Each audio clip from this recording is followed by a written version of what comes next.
দিনদার ইমানদার মুমিন মুসলমান ভাইরা, পর্দার আড়াল থেকে আলোচনায় শামিল মা বোনেরা, বিশ্বজগতের মালিক বিশ্ব প্রতিপালকের বিশ্ব দরবারে কালিমাত শকর যে মহান রব্বুল আলামিন অত্যন্ত দয়া করে মায়া করে ভালোবেসে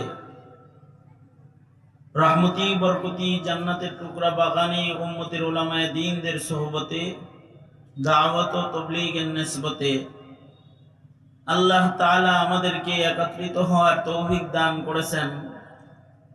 এজন্য কালিমাতুশ শুকর শুকরিয়া আদায় করি, মুহাব্বতের সাথে বলি আলহামদুলিল্লাহ। বিকাল থেকে শুরু করে এ পর্যন্ত হযরত উলামায়ে কেরাম পূর্ণর নসিহত করেছেন।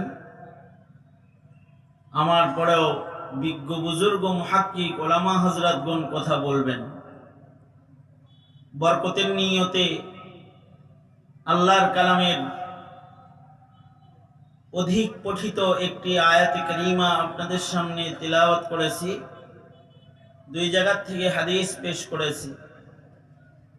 এইগুলোকে সামনে করে ছোট করে একটি সবক তাকরার করার ইরাদা। আল্লাহ তাআলা কিছু উপকারী কথা কানে পৌঁছাইবার তৌফিক দান করেন। দোয়া করুন, বলুন আমিন। মোহতারাম হাজরিন, এই পৃথিবীতে সবচেয়ে দামি সম্পদ হলো মানব সম্পদ। খনিজ সম্পদ বেশি দামি না মানব সম্পদ বেশি দামি? মানব সম্পদ বেশি দামি। খনিজ সম্পদের দাম মানব সম্পদের কাছে এর কোনো অস্তিত্ব নাই। মানব সম্পদ হলো পৃথিবীর সবচেয়ে দামি সম্পদ। এ কারণে পৃথিবীতে একজন মানুষ যতদিন থাকবে ততদিন আল্লাহ পাক এই পৃথিবী রাখবে। লা তাকুমুস সাআহ। একজন মানুষ আল্লাহ আল্লাহ বলনেওয়ালা যদি থাকে, দুনিয়ার সকল নিজামকে আল্লাহ তাআলা বাকি রাখবে।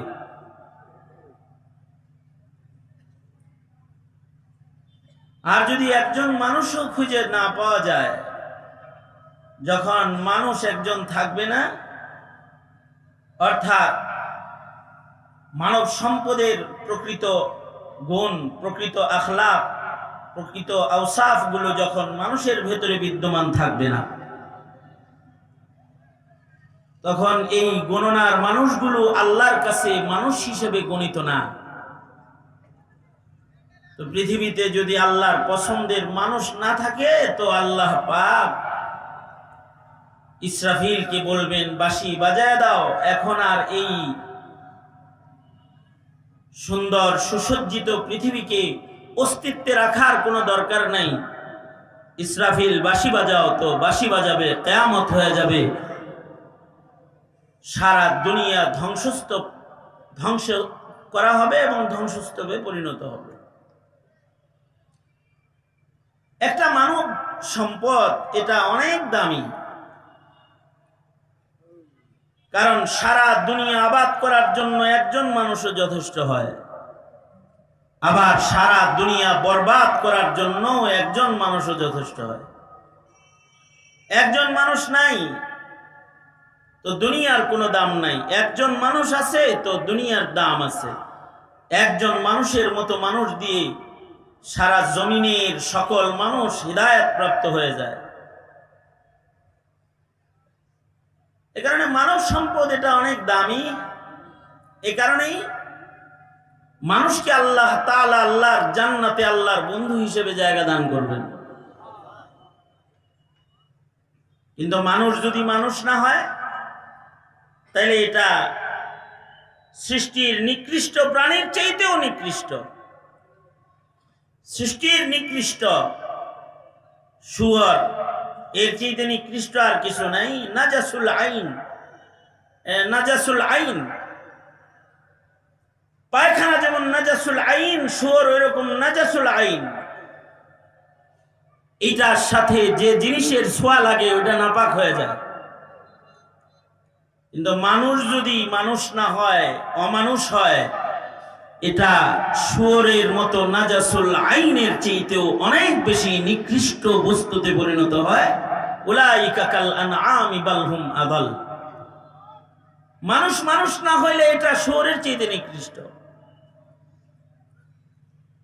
শুয়োর যদি কোথাও থাকে ও তো নির্ধারিত গণ্ডিতে ওর নাপাক ছড়ায়, কিন্তু শুয়োরের চেয়েতে নিকৃষ্ট মানুষ যদি কোথাও থাকে তাইলে ওর নাপাক সারা দুনিয়া ছড়ায় যায়, সারা দুনিয়া ছড়ায় যায়। এক হাসিনা ক্ষমতার চেয়ারে বসেছিল, ওর খারাপি সারা বাংলাদেশকে গ্রাস করে ফেলেছিল। আর এর খারাপি অনেক বেশি ভয়ঙ্কর, শুয়োরের নাপাকির চেয়েতে নষ্ট মানুষের নষ্ট ছুয়ার নাপাকি অনেক বেশি ভয়ঙ্কর। এ কারণে জমিনের উপরে যেন অমানুষ না বাড়ে, মানুষ বাড়ে। জমিনের উপরে যেন অমানুষের অস্তিত্ব না হয়, মানুষের অস্তিত্ব বাকি রয়। এই বিধিবিধানকে বাস্তবায়নের জন্য, মানুষ দুনিয়াতে রাখার জন্যই আল্লাহ তাআলা পৃথিবীতে শরীয়ত দান করেছেন। মানুষ মানুষ বানাইবার জন্য শিক্ষক পাঠিয়েছেন, পয়গম্বর পাঠিয়েছেন। এদের কাজ ছিল অমানুষকে ধরে ধরে মানুষ বানানো। প্যারা নবী মুহাম্মদুর রাসূলুল্লাহ সাল্লাল্লাহু আলাইহি ওয়াসাল্লাম শেষ নবী এবং শ্রেষ্ঠ নবী। কিয়ামত পর্যন্ত মানুষের মনুষ্যত্বের পরিবর্তনের জন্য নতুন করে কোন নবী আসবে? জোরে আওয়াজ করে বলেন, নবী আসবে না। আর কোন পয়গম্বরের আগমন হবে না। তবে পয়গম্বরের উম্মতের উপরেই জিম্মাদারি আছে। এরা মানুষের মনুষ্যত্ব নষ্ট না হয় এই ফিকির করবে। তা'মুরুনা বিল মা'রুফ ওয়া তানহাউনা আনিল মুনকার। মানুষ যেন অমানুষ না হয়ে যায়, মানুষের ভেতরে কোনো খারাপ দেখলে সেটার থেকে তাকে বারণ করবে। মানুষের ভেতরে কোনো খারাপই দেখলে সেটার থেকে তাকে বারণ করবে। আর যদি মানুষের জন্য ভালো কিছু সামনে আসে তো এটার আদেশ করবে। এই কাজগুলাই নবী রাসূল করেছেন, নবী রাসূলগণ করেছেন। এটা গোটা উম্মতে তোরও কানে ধরে দাঁড় করে রাখবো, কিন্তু এখানে ছাত্র সংখ্যা এখানে বেশি, একজনও কথা কইতে পারবি না। যে কথা কবি সে সোজা বাইরে চলে যা। তোর মতো লোকের দরকার আছে এখানে। ক্যামেরাওয়ালারা নাড়াচাড়া করবি তো। ওই বোতল দেখছস, বোতল মারমো মাথায়। দোনো হাত উপরে তোলেন। আমি অল্প সময় আছি। আল্লামা হাসান জামিল সাহেব দোস্ত চলে আসতেছেন, এরপরে মামুনুল হক সাহেব আসতেছেন। টাইম হলো এক দণ্ড এক একজনের। বেটা তোমাদের সাথে তামসা করতে করতে যদি সময় যায় তে কথা বলবে কি? দোনো হাত উঠা, নাড়াচাড়া দেন, জবান খুলে আওয়াজ করে বলেন সুবহানাল্লাহ। বুবা কেউ আছে? সবার গলার আওয়াজ ভালো তো? বলেন আলহামদুলিল্লাহ। আরো সুন্দর করে বলেন আল্লাহু আকবার। আরো জোরে আওয়াজ করে সুন্নত তরিকায় উঁচু স্বরে আল্লাহকে খুশি করে, আল্লাহর বরত্ব বড় করে, শয়তানকে দূরে সরাতে চিৎকার করে বলেন আল্লাহু আকবার। হাত নাও,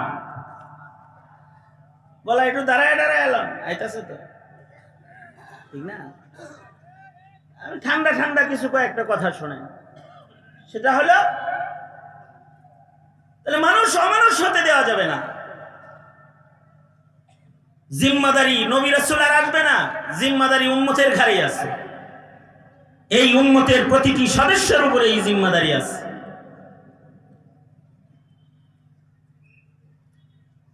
তবে নবী না আসলেও কিয়ামত পর্যন্ত নায়েব নবীর সিলসিলা আসবে। এই কাফেলার দায়িত্ব হবে অমানুষগুলোকে চিহ্নিত করা, মুরগি চোরাকে তাকে চিহ্নিত করা, কসাইকে তাকে চিহ্নিত করা, কে খুনি তাকে চিহ্নিত করা, কে নাস্তিক তাকে চিহ্নিত করে জাতির কাছে দেখায় দেওয়া। এটা শয়তান, এটার পেছনে চলিস না, কিন্তু অমানুষ হয়ে যাবে। এই জিম্মাদারি নবী রাসূল পালন না করলেও উম্মতের আলেমরা পালন করবে। এ কারণেই যেখানেই কোনো খারাপি দেখা যায় আলেমরা চুপ থাকে না, আলেমরা তখন তাদের জবান খুলে দেয়। কোথাও কাদিয়ানি দেখা যায় মুসলমানের মাটিতে, তো তখন বলে দেয় কাদিয়ানি কাফের, তার পেছনে যায় ঈমান নষ্ট করিস না, ওরা মুসলিম নাম ধারণ করেছে, ওরা মুসলিম নয়, ওরা কাফের। ঠিক কিনা? জোরে আওয়াজ করে বলে। যদি কোথাও নাস্তিক দেখে তো বলে দেয় এ আসাদ নূর গ্রুপের লোকে যাস না, শাহবাগীদের সাথে চলিস না, এগুলো ঈমান নাই, মুরতাদ, বেঈমান, নাস্তিক, ওরা, ওদের পিছনে যাস না বলে দেয়। ওরা ধোঁকাবাজ, সুন্দর সুন্দর মিঠা মিঠা কথা কয়, কিন্তু আসলে কিন্তু মুনাফিক। তাহাজ্জুদ আর তাসবিহ আর জায়নামাজ আর তাহাজ্জুদের নামাজের দোহাই দিয়ে সমাজে ওরা রাজনীতি চালাইতে চায় মুসলমানের সমাজে, কিন্তু ব্যস্ত মুসলমানের ধরেছে, কিন্তু দেশটাকে টার্গেট করেছে হিন্দুত্ববাদ প্রতিষ্ঠার জন্য। এই টার্গেট নিয়ে যখন কেউ কাজ করেছে, কেউ কথা না বললেও এদেশের আলেমরা হাসিনার মুখোশ খুলেছে।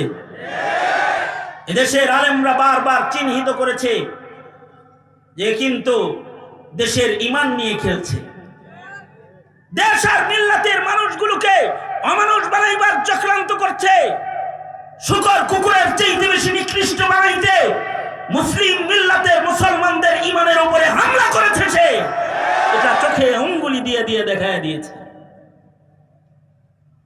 হাসিনার আমলে অমানুষের মেলা বসেছিল শাহবাগে। শাহবাগে যারা ছিল এরা সব তাহাজ্জুদ গুজার, তাই না? সুন্নি মুসলিম, পাক্কা মুসলমান। হ্যাঁ, সব নাস্তিক গুলা, ব্লগার গুলা যখন একত্রিত হয়েছিল আলাদা ভিন্ন সরকারি নামে ইমরানের সরকার, এই সরকারের আহ্বানে যখন বসে গিয়েছিল, জাতিকে যখন শাহবাগে বসে নাস্তিকতা ছড়ানোর অপকৌশলের কেন্দ্র বানাইছিল, ওই সময় মিল্লাতের নায়েবে নবী উলামায়ে কেরাম, জাতির শ্রেষ্ঠ সন্তান শাইখুল ইসলাম আল্লামা আহমদ শফি রহমাতুল্লাহ আলাইহি এই অমানুষদের মোকাবেলায় 13 দফার দাবি নিয়ে শাপলা চত্বরে অংশগ্রহণ করেছিলেন শাহবাগীদের মোকাবেলা করার জন্য। জাতির চোখে ধুলা দিয়ে হুজুররা স্বরাষ্ট্রমন্ত্রী হইতে চায়, মন্ত্রী হইতে চায়, এগুলো শোনাইছে সবাই, যে মন্ত্রিত্ব ভাগাভাগি হয়ে গেছে, মন্ত্রী হইতে চায়, এগুলোর ক্ষমতার লোভে ধরছে। এই ফতোয়া দিয়ে সেদিন নাস্তিকতার চাষাবাদকে গোপন করে আলেমদের উপরে ক্ষমতার লোভের একটা অপবাদ লাগায় রাতের গভীরে, রাত 12টায় সকল বাতি বন্ধ করে দিয়ে এই কুখ্যাত শেখ হাসিনা তার নির্দেশে শাপলা চত্বরকে হাফেজ আর আলেমদের রক্ত দিয়ে লাল বানানো হয়েছিল। এই কাফেলা সেদিন শাপলা চত্বরে গিয়েছিল জাতির ইমানদারদের ঈমান রক্ষা করতে, খাতমে নবুয়তের দাবি প্রতিষ্ঠা করতে, শিক্ষাঙ্গনের অপসংস্কৃতির চাষাবাদ বন্ধ করতে, মুসলমানদের জমিনে নাস্তিকতার ছড়াছড়িকে বন্ধ করে মুসলিম মুসলমানের ঘরের সন্তানগুলোকে ইমানদার বানাইবার মিশন নিয়ে 13 দফার দাবি নিয়ে আলেমরা শাপলা চত্বরে গিয়েছিল। মুনাফিক হাসিনা ও তার দোসররা, জগদ্দল পাথর জালেমের গোষ্ঠী সেদিন আলেমদের উপরে রাতের বেলায় গুলি করে রাস্তায় আলেম ওলামা শহীদ করে তাদের লাশ পর্যন্ত গুম করেছিল, তালাশ করে পাওয়া যায় নাই। আজও পর্যন্ত ফাইন্ড আউট হয় নাই যে মোট কতগুলো মানুষের রক্ত সেদিন রাজপথে ঝরেছিল। দাবিটি ছিল একটাই, সেটা হলো দ্বিতীয় বৃহত্তর মুসলমানদের ঈমান বাঁচাও, মুসলমানদের দেশ বাঁচাও, মুসলমানের এ দেশটাকে মুসলমানিত্ব প্রতিষ্ঠা করো। এদেশে যারা হিন্দুত্ববাদ, খ্রিস্টবাদ, কাদিয়ানি মতবাদ, নাস্তিকবাদকে যারা এদেশে বসাইতে চায় তাদের মোকাবেলা করো, এটাই ছিল দাবি। সরকারের উচিত হলো মুসলিম দেশ, এটা দ্বিতীয় বৃহত্তর মুসলিম দেশ বাংলাদেশ, এই দেশের মানুষের মনুষ্যত্ব রক্ষা, এই দেশের মুসলমানদের ঈমান রক্ষা, ইসলাম রক্ষা, এটার মৌলিক জিম্মাদারি পালন করবে হলো সরকার। যেন এদেশের মুসলমানরা বেঈমান না হয়ে যায়, যেন এদেশের মুসলমানরা ইসলাম থেকে বের না হয়ে যায়, যেন তারা মনুষ্যত্ব হারিয়ে অমানুষ না হয়ে যায়, এই জিনিস জমিনে এই পাহাড়ারির জিম্মাদারি হলো মৌলিকভাবে মুসলিম দেশের মুসলিম সরকারের। দ্বিতীয় বৃহত্তর মুসলিম দেশের সরকারের দায়িত্ব হলো তারা এই দেশের মানুষের ঈমান আর ইসলামের পাহারাদারি করবে। কিন্তু বিগত 20টি বছর এদেশের ঈমানদারি পাহারা না দিলেও এদেশের হিন্দুদের পূজার পাহারাদারি করেছে আওয়ামী লীগ। এদেশের মুসলমানদের মসজিদে বিভিন্ন আইন পাঠায়া দিলেও এদেশের মাহফিলগুলো যেখানে মনুষ্যত্বের আলাপ হয়, যেখানে মুসলমানিত্বের তালিম হয়, উলামায়ে দ্বীন যারা ঈমানের কথা বলে, ইসলামের কথা বলে, তাদের কথা বন্ধ করার জন্য মাহফিলগুলোর উপরে আইনি প্রক্রিয়া জারি করে মাইক, মাউথপিস এবং বক্তাদের আগমনের রাস্তা বন্ধ করে, রাস্তায় পুলিশ দিয়ে রাস্তা আটকায়ে আলেমদেরকে কথা বলার থেকে বাধা দিয়ে তাদেরকে মাহফিল থেকে দূরে সরায় নিয়ে যাওয়ার চক্রান্ত লাগাতার ঘৃণ্য এই সংস্কৃতি বাংলাদেশে আওয়ামী লীগ চালু করেছিল। এর আগে কখনো এই অপসংস্কৃতি ওয়াজ মাহফিলের বাধা মুসলমানের মাটিতে ছিল না। এমনকি খতিবদের মিহরাব আর মেম্বারগুলোকেও আইনের আওতায় আনার চেষ্টা করেছে। এদেশের খতিবরা, এদেশের আলেমরা মানুষরা অমানুষ বানায়, খিনজির বানায়, খুনি বানায়, তাদের হাতে গাঞ্জা তুলে দেয়, ইয়াবা বাবা তুলে দেয়। এদেশের আলেমরা তো মানুষের মুখে দাড়ি টুপি তুলে দেয়, মাথায় টুপি তুলে দেয়, গায়ে সুন্নতের লিবাস তুলে দেয়, হাতে তাসবিহ তুলে দেয়, তার বুকে নিভে যাওয়া ঈমানকে তারা প্রদীপ আকারে জ্বালিয়ে দেয়, যে ঈমান দিয়ে সে আখিরাতের পথ পাড়ি দেয়। এইটা বাধা দিয়েছে। হাসিনার খুব সুন্দর সুন্দর স্লোগান ছিল। স্লোগানগুলো হলো, তার ভেতরে একটা নিকৃষ্ট স্লোগান ছিল হলো ধর্ম যার যার, উৎসব সভা। সুন্দর একটা স্লোগান ছিল। তার মানে হাসিনার আবেদন ছিল এই দেশের সব মুসলমানদের উপরে তথা যুব সমাজের উপরে, নতুন প্রজন্মের উপরে এটা তার আহ্বান ছিল যে মসজিদে যাও আর নাই যাও, ওয়াজে যাও আর নাই যাও, রোজার মাসে রোজা রাখো আর নাই রাখো, এটা যার যার ব্যাপার, কিন্তু সবাই মিলে পূজায় যাও। কি কথা বলেন না কেন? ঠিক না? ঠিক জোরে আওয়াজ করো। সবাই মিলে তোমরা পূজায় যাও। হাসিনা তাহাজ্জুদ আর তাসবিহ আর হিজাব আর পর্দা পট্টির ভেতরে এই হিন্দুত্ববাদের, চাষাবাদের চকিদারি গ্রহণ করেছিল। এটা আলেমরা বারবার বলেছে, কিন্তু তখন এটা জাতি দেখতে পায় নাই। কিন্তু 5 তারিখে দেখতে পেয়েছে হাসিনা আসলে কার গোলাম। সে আল্লাহর দাসী নয়, সে হলো ইন্ডিয়া, ভারত আর মোদির দাসীতে পরিণত হয়েছে। তার জায়গা মোদির ঘরেই হয়েছে, কারণ সে এই দেশে হিন্দুত্ববাদ, চাষাবাদের চাকরি গ্রহণ করেছিল। কি কি ক্ষতি করেছে? এদেশের মুসলমানদেরকে ঈমান ইসলাম না শিখাইলেও গোমাতা শিক্ষা দিয়েছে। এদেশের মুসলিম প্রজন্মকে রাসূলের জীবনী না পড়ালেও ট্রান্সজেন্ডার পড়াইছে। এদেশের মুসলমানদের কাছে শরঈ আহকাম তুলে না দিলেও, জায়েজ আর নাজায়েজ তাদেরকে শিক্ষা না দিলেও ডারউইনের ভ্রান্ত মতবাদ শিক্ষা দিয়েছে। বইয়ের ভেতরে মিথ্যা শিক্ষা দিয়েছে। শুধু কি তাই? এই দেশের ধর্ম শিক্ষা 20 বছর আগে এটা পাশ করার জন্য একটা সাবজেক্ট হিসেবে ছিল, কিন্তু এই আওয়ামী লীগ এরা ক্ষমতায় এসে কি করেছিল? ধর্ম শিক্ষাকে ঐচ্ছিক শিক্ষায় রূপান্তরিত করেছে। তার মানে হলো স্কুল কলেজ ইউনিভার্সিটিতে ধর্মতে ফেল করলেও পাস করলে কোনো লাভ নেই। মানে কোনো ছাত্র যদি ধর্মতে পাস করে তাহলে এটার কোনো গুণা নাই, ফেল করলেও এটার গুণা নাই। তার মানে হলো তুমি পড়লে পড়বে, না পড়লে না পড়বে, এটা কোনো সরকারি বাধা বিধি নিষেধ নাই। এটা ঐচ্ছিক শিক্ষা, শিখলে শিখো, না শিখলে না শিখো। তার মানে কি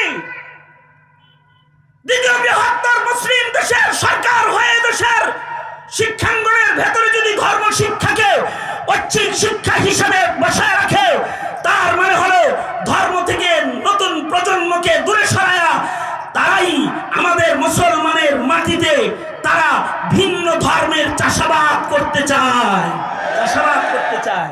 এটা সুস্পষ্ট দেখা যায়। আলেম ওলামারা আন্দোলন করলো, শাপলায় গণহত্যা হলো, 20-21 আন্দোলন হলো, মোদিকে সাধুবাদ জানিয়ে ইস্তেকবাল দিয়ে আমার দেশে আনা হলো। আলেমরা টের পেয়ে মোদির আগমন বিরোধী আন্দোলন, মোদি বিরোধী আন্দোলন করলো। এই মোদি বিরোধী আন্দোলনে হাজার হাজার আলেমকে জেলে তালাবদ্ধ হতে হলো। গোলাম সহকারে মামুনুল হককে তার চরিত্রের উপরে আঘাত করা হলো। এদেশের বহু আলেমকে মিথ্যা মামলা দিয়ে নির্দোষ মাসুম প্রকৃতির আলেমদেরকে জেলখানায় আটকে রেখে শহীদ করা হলো, মেরে ফেলা হলো। যে আলেমী দ্বীন জেলখানায় শাহাদাত বরণ করলো।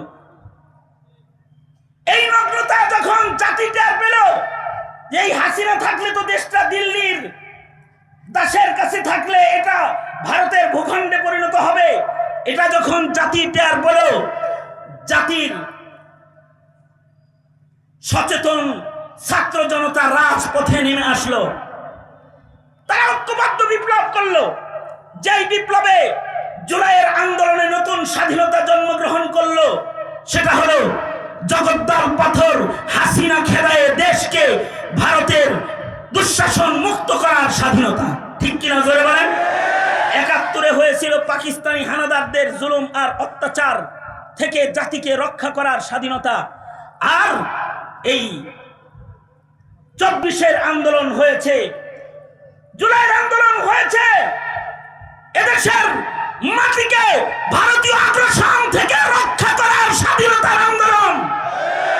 এই আন্দোলনে এদেশের যুব সমাজ ও ছাত্ররা অংশগ্রহণ করলো। ছাত্রদের রক্তের বিনিময়ে এদেশ দ্বিতীয়বার স্বাধীন হলো। আর হাসিনা হেলিকপ্টারে চলে নিজের ঘরে নিজের বাড়িতে চলে গেল, দিল্লিতে চলে গেল। কিন্তু আমার প্রশ্ন হলো, এই রক্তের উপরে ক্ষমতায় বসলেন ডক্টর ইউনূস সাহেব, আপনি এসে আবার এই দেশের হাসিনা তো মণ্ডপে নিয়ে পূজা শিখাইতে চাইছিল, কিন্তু আপনি যা করতেছেন সেটা হলো দেশের প্রতিটি মুসলমানের ঘরকে মন্দির বানাইবার চক্রান্ত করছেন আপনি। বর্তমান সরকার প্রজ্ঞাপন জারি করেছে আপনার ছেলে মেয়েকে গান শিখাবে। প্রজ্ঞাপন হলো যে প্রতিটি স্কুলে স্কুলে গানের শিক্ষক নিয়োগ দেওয়া হবে। ইউনূস সাহেব, শাপলার আন্দোলন থেকে শুরু করে 24-এর আন্দোলন পর্যন্ত এদেশের আলেমরা যে বলে আসছে রাজপথে দাঁড়িয়ে দাঁড়িয়ে যে শিক্ষাঙ্গনে ধর্মীয় শিক্ষক নিয়োগ দিতে হবে, এই আওয়াজগুলো কি আপনার কানে যায় নাই? আপনি ধর্মীয় শিক্ষক না দিয়ে প্রজ্ঞাপন জারি করলেন গানের শিক্ষক নিয়োগ দেবেন। তার মানে কি করতে চান? আমার মুসলমানদের প্রজন্মকে গান শিখাতে চান? যদি এটা বাস্তবায়িতই করে, মনে করেন যে ধর্মীয় শিক্ষক দেয় নাই কিন্তু গানের শিক্ষক দিয়ে দিয়েছে, ক্ষতিটা কি হবে? ক্ষতি হবে হলো আপনার ছেলে স্কুল থেকে এসে আগে বলতো, আব্বু কাগজ কিনে দাও, কলম কিনে দাও, রং পেন্সিল কিনে দাও, আব্বু স্কুল ব্যাগ কিনে দাও, আব্বু আমাকে একটা জ্যামিতি বক্স কিনে দাও, এগুলো বলতো। কয়েকদিন পরে এসে বলবে, আব্বু একটা একতারা, একটা দুতারা, একটা গিটার, একটা হারমোনি আর কিছু ঢোল তবলা কিনে দাও, কারণ গানের ক্লাসটা রিহার্সাল দিতে হবে ঘরের ভেতরে। তার মানে হলো ডক্টর ইউনূস চায় যে দেশের প্রতিটি মুসলমানের ঘরকে সে মন্দিরে পরিণত করবে, পূজার আড্ডাখানায় পরিণত করবে। সুস্পষ্ট ভাষায় বলে দিচ্ছি, ডক্টর ইউনূস সাহেব এই প্রজ্ঞাপনকে বাতিল করুন, অন্যথায় হেফাজতে ইসলাম ডাক দিবে। পালানোর রাস্তা আপনি তালাশ করে পাবেন না, রাস্তা খুঁজে পাবেন না। কারণ মুসলমানের প্রজন্ম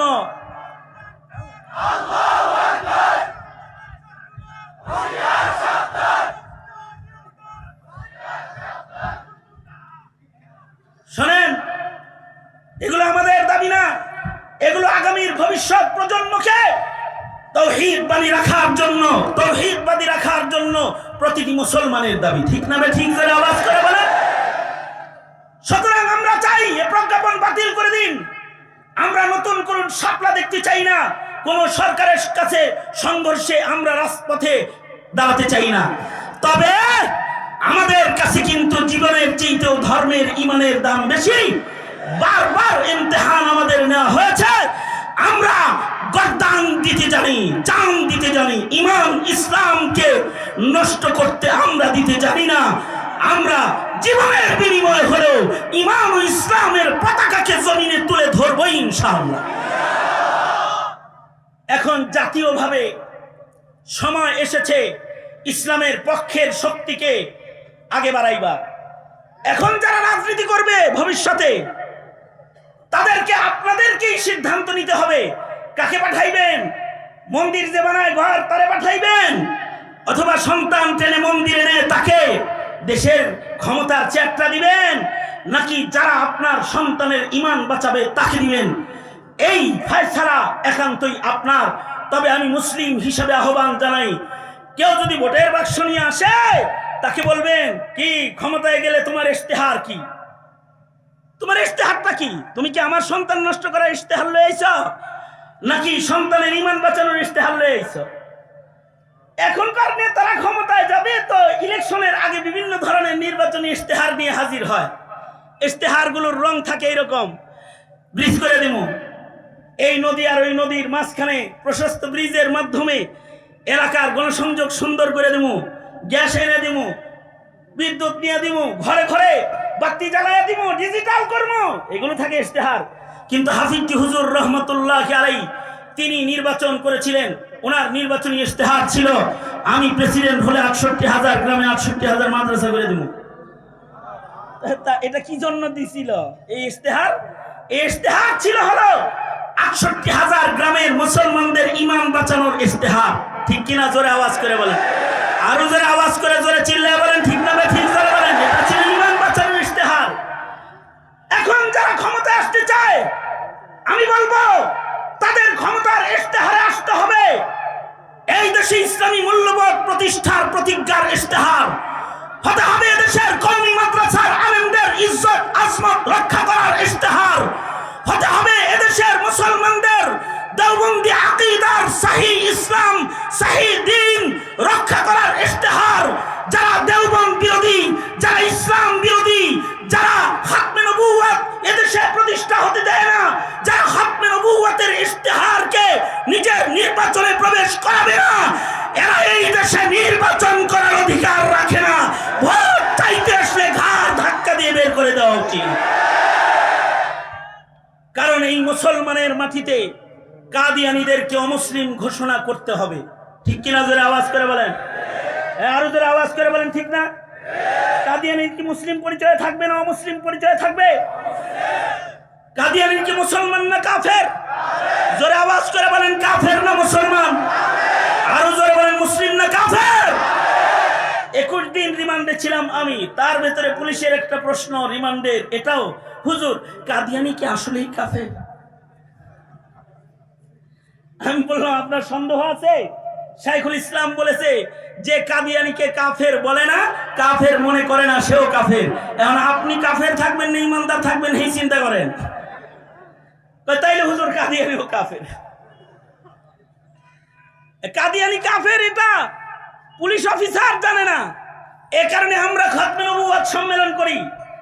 আগামী মাসের 15 তারিখে মধুপুরের পীর সাহেব হুজুরের আহ্বানে সর্বোচ্চ খতমে নবুয়ত সংরক্ষণ এবং খতমে নবুয়ত সর্বোচ্চ কমিটির উদ্যোগে এক বিশাল খতমে নবুয়ত মহাসম্মেলন আহ্বান করা হয়েছে ঢাকার সোহরাওয়ার্দী উদ্যানে। এখান থেকে আমরা দাবি জানাবো, এটা হলো এদেশের মাটিতে কাদিয়ানীকে কাফের ঘোষণা করার জন্য এ দাবির সম্মেলন। কারণ মুসলমানের মাটিতে, ইসলামের ঘাঁটিতে কাদিয়ানী মুসলিম পরিচয় থাকতে পারে না। সুতরাং আপনাদেরকে দাওয়াত দিচ্ছি, আগামী 15 তারিখের খতমে নবুয়ত সম্মেলনে যোগদান করবেন তো ইনশাআল্লাহ? আওয়াজ করে বলেন, যোগদান করবেন তো ইনশাআল্লাহ? দাওয়াত দিয়ে গেলাম। তার মানে হলো দেশে কাদিয়ানী মতবাদ প্রতিষ্ঠা করলে হবে না, দেশে নাস্তিকবাদ প্রতিষ্ঠা করলে হবে না। তাহলে ইশতেহার যারা দিবে যে নাস্তিক মুরতাদের বিচার করবে, শাতিমে রাসূলের বিচার করবে, কাদিয়ানীকে কাফের ঘোষণা করবে, কওমি শিক্ষার সনদকে কার্যকর করবে, জুলাইয়ের বিপ্লবকে স্বীকৃতি প্রদান করবে এবং দেওবন্দি উলামায়ে দ্বীনদের আকীদা, এটা এর মেহনতের কার্যক্রমকে সরকারি ইসলামী ফাউন্ডেশনের কার্যক্রমের অংশ হিসেবে তারা গ্রহণ করবে, যাতে এদেশের সহি আকীদা, সহি আমল, সহি ঈমান রক্ষার কার্যক্রম বাকি থাকে। এগুলোর সাথে যারা একাত্মতা ঘোষণা করবে তাদেরকে ইলেকশনে ভোট দেওয়া যায় যাবে। আর যারা এই মাটিতে নাস্তিকতার চাষাবাদ করবে আর মোল্লাদেরকে গালিগালাজ করবে, এদেরকে ভোট দেওয়া যায় নাই। আলেমদেরকে যারা গালিগালাজ করে তাদের ভোট দেওয়া কি নাই? কারণ এই দেশে ইসলাম আর ঈমান সাধারণ পাবলিক বুঝাবে না, নবী আয়েশা বুঝাবে না, আলেমরাই বুঝাবে। ঠিক না বে ঠিক? জোরে আওয়াজ করে বলেন। সুতরাং দায়িত্ব তো ছিল সরকারের যে আপনার সন্তানের ঈমান ইসলাম রক্ষা করবে। তারা সরকারিভাবে আপনার সন্তানকে আরো ভ্রষ্ট করার চক্রান্তে লিপ্ত আছে। এখন তাহলে সরকারের দায়ভারের উপরে বসে থাকলে চলবে না। আপনার সন্তানের ঈমান বাঁচাইতে আপনাকেই সচেষ্ট হইতে হবে। আপনার সন্তানের ঈমান বাঁচাইতে আপনাকেই সচেষ্ট হতে হবে। আপনাকেই আপনার সন্তানের সহি আকীদা রক্ষার জন্য মাদারিসে কওমিয়ার সৈনিক হতে হবে। ঠিক না বে ঠিক? জোরে আওয়াজ করে বলেন। এই বিষয় আমাদের জাতি আগের থেকেই বুঝে। এ কারণে চায়রানা পয়সা সরকারিভাবে কওমি মাদ্রাসায় না আসলেও এদেশের কওমি মাদ্রাসাগুলো কওমের লোকেরাই চালায়। কারণ তারা জানে যে এই দেশের প্রজন্মের ঈমানদারি রক্ষার দায়িত্ব সরকার নিতেছে না, আমাদেরই নিতে হইতেছে। এ কারণে কওমিটা চালায়। আজকেও যে মাদ্রাসা, এখানে বিশাল ভবন অথবা বিশাল ছাদ মসজিদ হয়েছে, মসজিদের প্রায় 45 লক্ষ টাকা খরচ করে ছাদ দেওয়া হয়েছে। এখনো পর্যন্ত চতুর্দিকের কাজ শেষ হয় নাই। এই যে মাদ্রাসাগুলো সারা বাংলাদেশ ব্যাপী যে মাদারিসে কওমিয়ার বুনিয়াদ, এটা কওমের লোকেরাই চালায়। কারণ কওমি মাদ্রাসা সহি আকীদার পাহারাদার, কওমি মাদ্রাসা সহি ঈমানের পাহারাদার, কওমি মাদ্রাসা সহি আমলের পাহারাদার, কওমি মাদ্রাসা এই জমিনের স্বাধীনতা সার্বভৌমত্বের পাহারাদার। কেউ যদি এখানে ভিড় করতে চায় কোন অন্যায় পদ্ধতিতে, কওমি মাদ্রাসায় তখন ত্যাগ আর কুরবানি দিয়ে শাহাদাতের দস্তরখান চুম্বন করে এদেশের মানুষের ঈমান রক্ষার জন্য রাজপথে দাঁড়ায় যায়। সুতরাং মাদারিসে কওমিয়া লাগবে। কেন? ওই যে যদি আমরা চাই যে আমাদের সন্তানরা ভালো হোক, নেককারদের সর্দার হোক, নাস্তিকদের সর্দার না হোক, আমাদের সন্তানগুলা ডাকাতের সর্দার না হোক, আমাদের সন্তানগুলা, আমাদের প্রজন্মগুলা অপরাধীদের সর্দার না হোক, আমাদের সন্তানগুলা হোক নেককার, নেককারদের সর্দার। এই কামনা করাটা, এইটা মুসলমানের জন্য মুস্তাকিল আলাদা একটা ইবাদত। কেউ যদি নিজের প্রজন্মকে সহি ঈমান, সহি আকীদার খালিস মুমিন বানাইবার জন্য চেষ্টা করে, আর যদি সে দোয়া করে, ওগো আল্লাহ আপনি তো আমার নসলে সন্তান দান করবেন, আমি আপনার কাছে নাস্তিক মুরতাদ সন্তান চাই না, ওগো আল্লাহ আমি আপনার কাছে বেঈমান সন্তান চাই না, ওগো আল্লাহ এমন সন্তান আমি চাই না যে সন্তান আমার চোখের পানি ঝরাবে, ওগো আল্লাহ আমি এমন সন্তান চাই যে সন্তানটা আমার চক্ষু শীতল করে দিবে।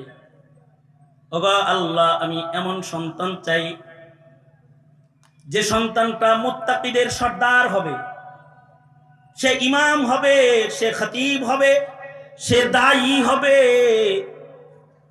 সে হাফিজুল কোরআন হবে, মুহাদ্দিস হবে, মুফাসসির হবে, নেককারদের সর্দার হবে।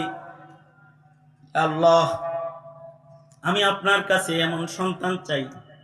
আল্লাহ বলে, এই দোয়াটা আমি শিখাইয়া দিলাম, যদি তোমরা আমার কাছে নসলের মধ্যে যদি তোমরা নেক সন্তান চাও, আর যদি তোমরা ক্ষণে ক্ষণে বারে বারে আমার কাছে ডাকো, রব্বানা হাবলানা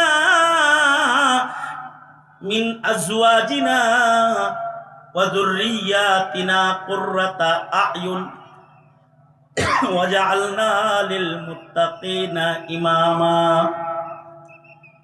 ওগো আল্লাহ, আপনি আমাকে আমার নসলে, আমার বিবি থেকে এমন সন্তান দান করেন যে সন্তান আমার চক্ষু শীতলকারী সন্তান হবে।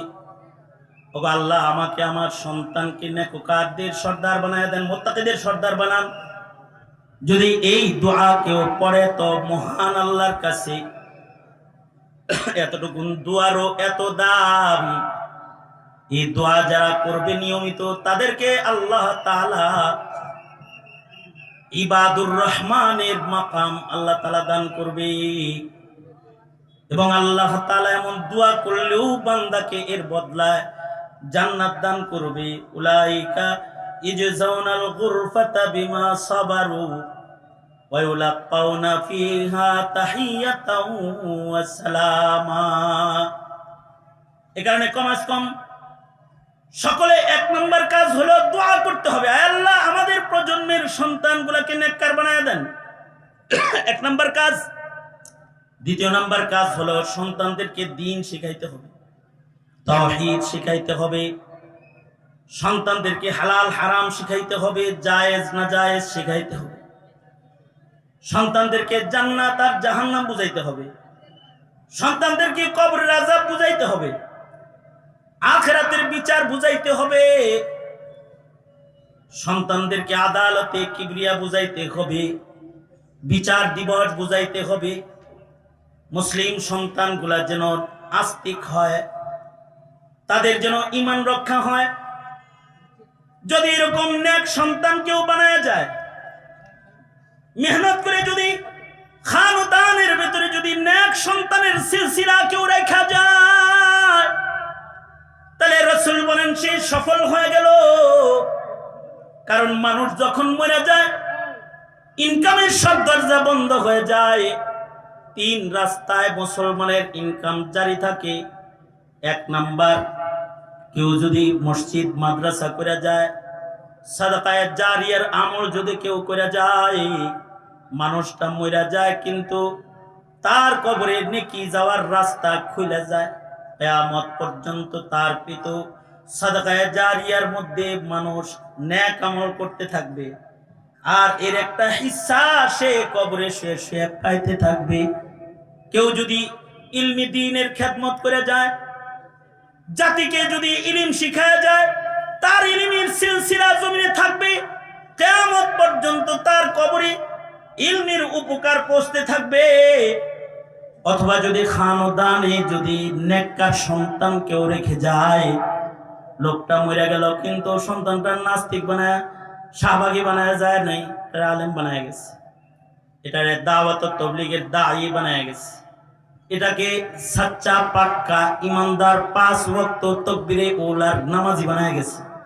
ওয়ালাদে সালেহ যদি কেউ খানদানের ভিতরে রেখা যায়, তো রাসূল বলেছেন মরে গেলেও খানদানের নেক সন্তানদের দোয়া পিতা মাতার কবরে রহমত হয়ে পৌঁছে যায়। এমনকি নেককার সন্তানদের নেক আমলের অংশ মা বাবার কবরে চলে যায়। এজন্য প্রতিটি পিতা মাতার স্বপ্ন হবে, সাধনা হবে, তার মেহনত হবে, তার প্রজন্ম, তার খানদানের ঈমান আমল যেন কেউ বরবাদ করে না ফেলায়, তার খানদানে যেন বেঈমান বেআমল ইসলাম বিদ্বেষী, ইসলাম ধ্বংসকারী কোনো কুসন্তান তৈরি না হয়ে যায়, তার খানদানটা যেন আল্লাহ পাকের নেককার বান্দাদের দল সিলসিলা কিয়ামত পর্যন্ত জারি রয়। আর এইটার জন্যই জমিনে একটা মেহনতের দরকার আছে। এই মেহনতি করেন উলামায়ে কেরাম, এই মেহনতি করেন আল্লামা হাসান জামিল, এই মেহনতি করেন মামুনুল হক, এই মেহনতি করেন এদেশের যোগ্য যোগ্য আলেম ওলামাদের কাফেলা, এই মেহনত করে কাকরাইল থেকে মাওলানা জুবায়ের দামাত বারকাতুহুমের ইমারতে বাংলাদেশের দাঈর কাফেলা, এই মেহনত গুলোই করে এদেশের খানকায় বসে থাকা পীর বুজুর্গ মাশায়েখিনের কাফেলা। জাতির ঈমান যেন নষ্ট না হয়, এজন্য কখনো রাজপথে বিপ্লবীর ভূমিকায় সরকার তথা প্রশাসন ও দেশের ক্ষমতাধরদেরকে বাঁচাইতে কখনো কখনো তাহাজ্জুদ পড়া তাসবিহওয়ালা আলেমগুলাই তাকবীরের ধ্বনি দিয়া হিফাজতে ইসলামের শিরোনামে রাজপথে দাঁড়ায় যায়, ক্ষমতার চেয়ার দখল করার জন্য নয়, জাতির ঈমান রক্ষা করার জন্য দাঁড়িয়ে যায়। সুতরাং এই উলামায়ে দ্বীন জমিনে দ্বীনের পাহারাদার, ইসলামের পাহারাদার, প্রজন্মের সন্তানদের দ্বীন ও ঈমানের পাহারাদার হয়ে তারাই কাজ করবে। তাইলে এবার বলুন, এই আলেম প্রজনন জারি রাখার দরকার আছে না নাই? মাদারিসে কওমিয়া আলেম প্রজনন করে, আর যারা ইসলাম কোরআন সুন্নাহর দুশমন তারা বলে মাদারিসে কওমিয়া নাকি জঙ্গি প্রজনন করে। কমপ্লিট উল্টা একটা স্লোগান চালু করেছে। সুতরাং আপনাদের সকলকে আমি যেটা বলবো, মাদারিসে কওমিয়া দেশে জাতির সূর্য সন্তান পয়দা করে, যাদের একজন দেশের সব শয়তানের জন্য যথেষ্ট হয়ে যায়। শাইখুল ইসলাম আল্লামা আহমদ শফি, আল্লামা আজিজুল হক, জুনায়েদ বাবুনগরী, তিনজন একসাথে দাঁড়ানো লাগে নাই, এদের একজনই বাংলাদেশের সব শয়তানের জন্য যথেষ্ট ছিল। নূর হোসেন কাসিমি একজনই এদেশের সকল শয়তানের জন্য যথেষ্ট ছিল। জিন্দা শাহজালাল মামুনুল হক একজনই, কিন্তু সব শয়তানের জন্য যথেষ্ট। আলহামদুলিল্লাহ। হ্যাঁ, জাতির যোগ্য সন্তান যারা, তারা একজনই যথেষ্ট সকল বাতিলের মোকাবেলা করার জন্য। সুতরাং এই যোগ্য সন্তান গঠন করতে উলামায়ে দ্বীনদের সাথে থাকবেন তো ইনশাআল্লাহ? কারা কারা থাকবেন আর তোলেন? ভোটটা খালি যে অন্য জায়গায় দিয়ে দিবেন নাকি বলেন? হ্যাঁ, আলেম ওলামা যেখানে, আমরা আছি সেখানে, আলেমরা নাই যেখানে, আমরা নাই সেখানে। মনে থাকবে তো ইনশাআল্লাহ? আগামী 15 তারিখ খাতমে নবুয়তের মহাসম্মেলনের দাওয়াত কবুল করলেন তো ইনশাআল্লাহ? নিজে যেতে না পারলে সন্তান নাতি পাঠাইয়া দিবেন। রাসূলের আশিক হিসাবে হামজা